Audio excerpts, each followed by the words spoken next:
Assalamualaikum warahmatullahi wabarakatuh. Kembali lagi dengan saya, Julia Intan Syakina. Pada pertemuan kali ini, atau pada kesempatan ini, kita akan membahas mengenai bangun ruang limas. Nah, apakah teman-teman sudah tahu mengenai bangun limas? Jika kalian belum mengetahuinya, silakan simak penjelasan mengenai bangun limas berikut ini. Apakah teman-teman masih ingat dengan konsep-konsep pada materi bangun datar? Dan apa saja macam-macam bangun datar yang teman-teman ketahui? Nah, bangun datar dalam matematika ini merupakan objek yang berbentuk dua dimensi. Terdapat banyak macam bentuk dalam bangun datar seperti segitiga, segi empat, segi banyak, dan yang lainnya. Nah, bangun datar segi banyak tersebut merupakan penyusun bangun ruang daripada limas. Agar lebih mengetahui mengenai limas, kita akan membahas terlebih dahulu apa itu definisi dari limas. Nah, ini ada bagannya atau peta konsepnya. Kita akan membahas tentang definisi limas, sifat limas segi N, dan pembuktian dari luas permukaan limas dan volume limas. Jadi, limas ini tersusun dari beberapa segi banyak. Lalu, apa sih bangun datar limas itu? Nah, secara umum, limas dapat diartikan sebagai salah satu bangun ruang sisi datar yang dibatasi oleh sebuah sisi alas yang berupa segi banyak dan sisi tegak yang berbentuk segitiga. Salah satu titik sudut dari masing-masing segitiga tersebut pada satu titik, yaitu titik puncak limas. Pemberian nama pada limas ini dia berdasarkan daripada bentuk alasnya. Suatu limas yang alasnya berbentuk segitiga maka disebut dengan limas segitiga. Limas dengan alas berbentuk segi empat maka diberi nama limas segi empat. Dan begitu pula dengan sisi alas yang berbentuk segi banyak lainnya. Nah, ini terdapat beberapa contoh limas. Limas segitiga beraturan, limas segi empat beraturan, limas segi lima beraturan, limas segi enam beraturan. Dan masih banyak limas-limas yang lainnya. Selanjutnya adalah sifat limas segi N. Nah, bagaimana sih sifat-sifat bangun limas segi N itu? Nah, berikut merupakan sifat-sifat yang dimiliki oleh bangun ruang limas segi N.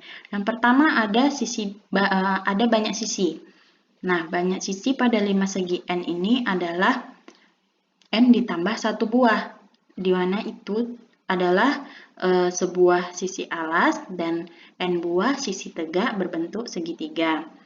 Misalnya, limas segi 4, N-nya adalah 4, berarti banyak sisinya adalah N ditambah 1, berarti 4 ditambah 1, ada 5 buah, yang mana sisi alas yaitu segi 4, dan 4 buah segitiga, berarti dia banyak sisinya ada 5. Selanjutnya adalah banyak titik sudut. Titik sudut pada limas segi N ada sebanyak N ditambah 1. Sebuah titik sudut merupakan titik puncak pada limas, yaitu pertemuan titik-titik sudut dari sisi tegak. Dan N buah sudut yang merupakan sudut yang terbentuk pertemuan titik sudut segi N dan sisi tegak. Dan yang terakhir adalah banyaknya rusuk. Banyak rusuk pada bangun limas segi N adalah 2N buah. Setelah mengetahui banyak rusuk pada bangun limas segi N itu adalah N buah. Contohnya itu adalah limas segitiga. Nah, jadi N-nya adalah 3, berarti banyak rusuknya ada 6. Nah, setelah mengetahui mengenai unsur dan sifat bangun limas, berikut akan kita bahas limas dalam kehidupan sehari-hari. Nah, limas dalam kehidupan sehari-hari ini banyak terdapat di kehidupan kita. Salah satu contohnya itu adalah piramida. Seperti ini gambar piramidanya. Piramida menyerupai bangun limas segi empat. Piramida dan bangun limas keduanya memiliki alas dan sisi tegak yang bertemu pada satu titik, yaitu titik puncak pada limas atau pada puncak piramida. Contoh penerapan limas dalam kehidupan sehari-hari adalah bentuk atap rumah. Terdapat beberapa rumah yang atapnya berbentuk limas segi empat dan ada pula yang limas segi lima. Seperti ini contohnya. Selanjutnya kita akan membahas jaring-jaring limas.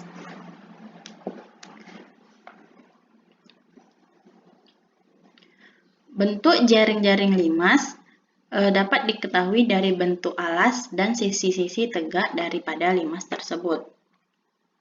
Nah,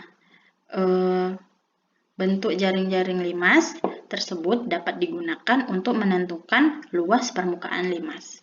Nah, perhatikan di sini ada jaring-jaring limas segi 3 dan segi 7. Selanjutnya adalah jaring-jaring limas segi 4 dan limas segi 4-nya.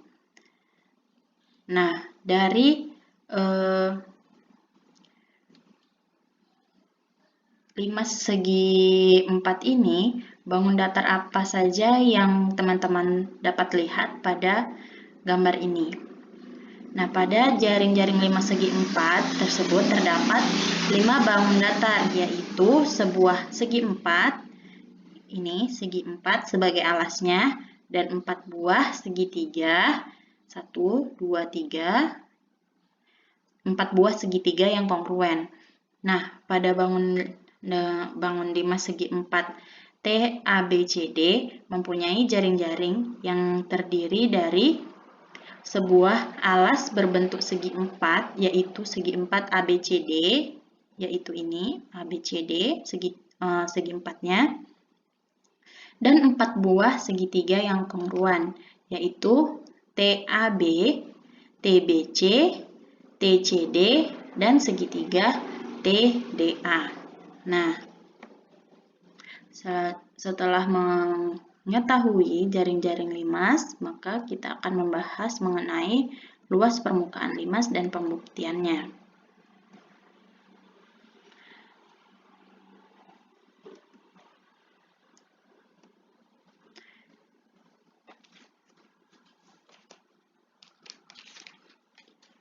Nah, pada perhatikan jaring-jaring limas segi 4 berikut di samping ini. Nah, pada jaring-jaring limas tersebut terdapat 5 daerah, yaitu daerah 1, daerah 2, daerah 3, daerah 4, dan daerah 5. Kita misalkan ukuran alas limas, yaitu ukuran sisi persegi, yang ini, itu adalah A cm, dan ukuran sisi tegak, yaitu atau ukuran tinggi segitiga adalah T cm. Nah, daerah 1, 2, 3, dan 4 merupakan sisi tegak limas yang berbentuk segitiga. Maka terdapat 4 buah segitiga, sehingga luas satu buah segitiga itu adalah A kali T dibagi 2, atau alas kali tinggi bagi 2. Maka luas 4 buah segitiga adalah 4 kali luas segitiga, atau 4 dikali A kali T bagi 2. Sehingga kita sederhanakan menjadi 2A dikali T. Nah, daerah 5 itu merupakan alas limas yang berbentuk persegi, dan luas persegi itu adalah A kali A, atau sisi kali sisi. Dengan menggabungkan luas alas dan sisi tegaknya, maka diperoleh rumus luas permukaan limas, yaitu luas alas ditambah luas sisi tegak. Nah, berikut adalah beberapa jenis limas dan rumusnya. 5 segi 4 itu luas permukaannya adalah sisi kali sisi ditambah 4 kali luas sisi tegak. 5 segi 3 itu adalah setengah alas kali tinggi dikali 3 ditambah 3 kali luas sisi tegak. 5 segi 6 atau heksagonal itu luas permukaannya adalah 2,598 dikali sisi ditambah 6 dikali luas sisi tegak. 5 segi 5 atau pentagonal itu luas permukaannya adalah 1,72 dikali sisi ditambah 5 kali luas sisi tegak. Selanjutnya kita ke pembuktian volume limas. Volume limas yaitu 1/3 dikali luas alas dikali tinggi. Nah, apabila diperhatikan rumus volume limas ini mirip dengan rumus volume daripada prisma, namun di prisma tidak ada 1/3. Nah, perhatikan kubus ABCD, EFGH di samping ini kubusnya.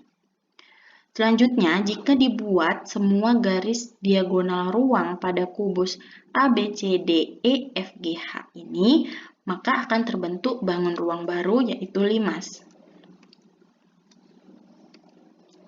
Nah, seperti ini. Jika dibuat seluruh diagonal ruangnya, maka akan terbentuk bangun baru yaitu limas. Nah, dari gambar di samping ini, dari kubus ABCD EFGH ini terdapat 6 bangun limas, yaitu limas T ABCD, limas T BCGF, limas T CDGH, limas T ADHE, dan limas T ABFE, dan limas T EFGH. Nah, limas-limas tersebut memiliki bentuk alas yang sama, yaitu bentuk persegi dan panjang sisinya adalah S, serta memiliki tinggi yang sama pula, yaitu T sama dengan setengah dari S, atau S sama dengan 2T. Oleh karena itu, dapat disimpulkan bahwa 6 kali volume limas sama dengan volume kubus. Volume kubus itu adalah sisi pangkat 3 atau S pangkat 3, di mana bisa kita jabarkan menjadi S kuadrat dikali S. Nah, maka volume limas sama dengan 1/6 dikali S kuadrat ditambah S, sama dengan 1/6 S kuadrat dikali 2T. 2T ini didapat dari T yang ini. T kan sama dengan 1/2S, maka S-nya itu sama dengan 2T. Seperti itu, maka disederhanakan menjadi 1/3 dikali S kuadrat dikali T atau tinggi. Nah, karena alasnya berbentuk persegi panjang dan luas persegi panjang, karena alasnya berbentuk persegi dan luas persegi itu adalah S kuadrat, maka berakibat 1/3 dikali luas alas dikali tinggi. Terima kasih. Sampai sini dulu penjelasan dari saya. Apabila teman-teman ada yang ingin ditanyakan, boleh tanyakan di kolom komentar. Terima kasih atas perhatian teman-teman. Terima kasih sudah menonton. Sampai jumpa lagi di video-video berikutnya. Assalamualaikum warahmatullahi wabarakatuh.